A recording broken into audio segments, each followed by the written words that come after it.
فی الحال میرے سامنے نہ لایا جائے اور قائد خانے میں ڈال دیا جائے، مگر پہلے سمن کو خزانے کی فہرست سے ملا کر دیکھ لیا جائے کہ اس میں کوئی چیز کم تو نہیں ہے۔ سلطان کے حکم کے مطابق چاروں چوروں کو کوٹھری میں ڈال دیا گیا۔ جو مال ان کے پاس سے برآمد ہوا تھا اسے خزانے کی فہرست سے ملا کر دیکھا تو معلوم ہوا کہ اس میں ایک قیمتی ہیرا کم ہے۔ جانچ پڑتال کرنے والے افسر نے جب یہ بات چوروں کو بتائی تو انہوں نے کہا، میاں، جس ہیرے کی تم بات کر رہے ہو وہ ہم نے اٹھایا ہی نہیں تھا، اپنے پانچواں ساتھی کے کہنے پر وہی صندوق میں چھوڑ دیا تھا۔ سلطان کو یہ بات بتائی گئی تو اس نے محافظ کو بلا کر کہا، چوروں سے جو مال برآمد ہوا ہے اس میں سے ایک قیمتی ہیرا کم ہے۔ ان چوروں کا بیان یہ ہے کہ انہوں نے وہ ہیرا وہی صندوق میں چھوڑ دیا تھا۔ کیا تم بتا سکتے ہو کہ وہ ہیرا کہاں ہے؟ محافظ بولا، حضور، ان چوروں کی بات کا کیا اعتبار؟ بھلا ایسا کون احمق ہوگا جو چوری کرنے آئے اور اتنا قیمتی ہیرا چھوڑ کر چلا جائے؟ یقیناً وہ ہیرا بھی ان میں سے کسی کے پاس ہوگا اور اسے کہیں چھپایا گیا ہوگا۔ سلطان نے محافظ کی یہ بات سن کر اسے رقص کر دیا، مگر دل میں وہ کچھ اور ہی سوچ رہا تھا۔ اس نے ایک خاص مقصد کے تحت ہی چوروں سے یہ کہا تھا کہ وہ ہیرا وہی صندوق میں پڑا رہنے دیا جائے۔ اب وہ اگلا قدم مناسب وقت پر اٹھانا چاہتا تھا۔ ادھر چور پھانسی کی کوٹھری میں حیرانی سے سوچ رہے تھے کہ سلطان کے جن سپاہیوں نے ہمیں گرفتار کیا ہے وہ ابھی تک ہمارے پانچواں ساتھی کو کیوں نہیں پکڑ سکے۔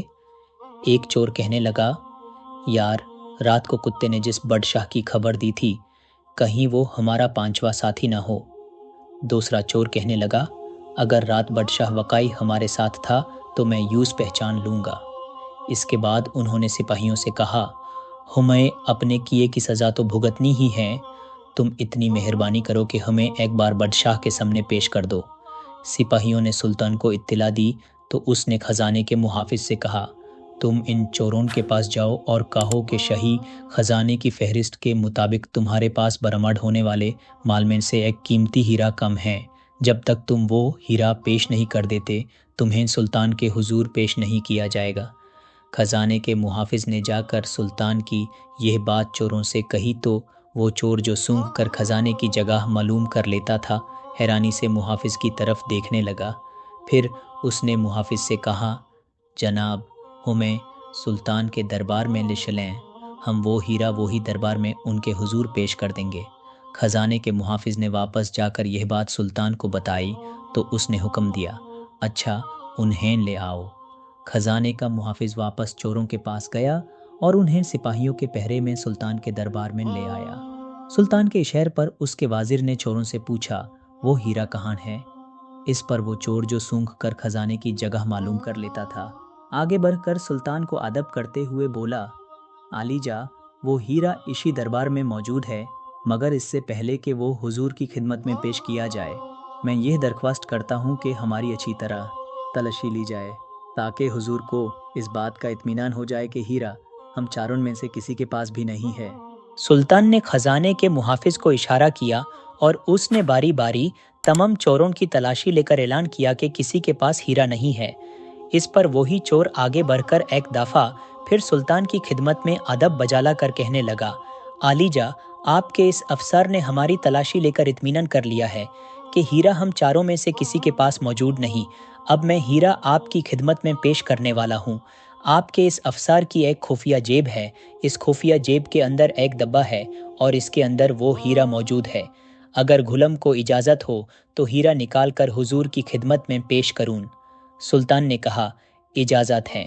چور خزانے کے محافظ کی طرف بڑھ گیا تو اس کا رنگ زرد ہو گیا۔ چور نے اس کی خفیہ جیب سے ڈبہ نکالا اور اسے کھول کر ہیرا سلطان کی خدمت میں پیش کر دیا۔ چور ہیرا پیش کر کے پیچھے ہٹ گیا تو سلطان نے خزانے کے محافظ کی طرف دیکھا، خوف سے اس کا رنگ زرد ہو گیا اور چہرے پر ہوائیں اڑ رہی تھیں۔ سلطان نے سپاہیوں کو اشارہ کرتے ہوئے کہا، گرفتار کر لو اسے اور لے جا کر قید خانے میں ڈال دو۔ سپاہی فوراً آگے بڑھ کر خزانے کے محافظ کو گرفتار کر کے لے گئے۔ تمام اہل دربار حیرانی سے یہ تماشا دیکھ رہے تھے۔ سلطان نے کہا، اس نمرود کے متعلق ہمیں عرصے سے اطلاع مل رہی تھی کہ یہ امانت میں خیانت کر رہا ہے، مگر اس کی خیانت ظاہر نہیں ہو رہی تھی کیونکہ یہ اپنا کام بڑی ہوشیاری سے کرتا تھا، مگر ہوشیار سے ہوشیار چور بھی ایک دن قابو آ ہی جاتا ہے۔ اب ہم اسے ایسی عبرتناک سزا دیں گے کہ آئندہ کسی کو امانت میں خیانت کرنے کی جرت نہ ہو۔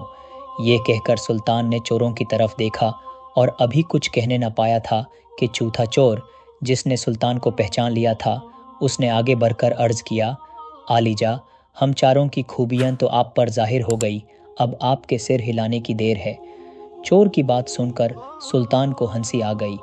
انہوں نے وہ ہیرا جو ابھی تک اس کے ہاتھوں میں تھا اس کی طرف بڑھاتے ہوئے کہا، لو، یہ ہیرا اور وہ تمام مال بھی جو تمہارے پاس سے برمڑ ہوا تھا۔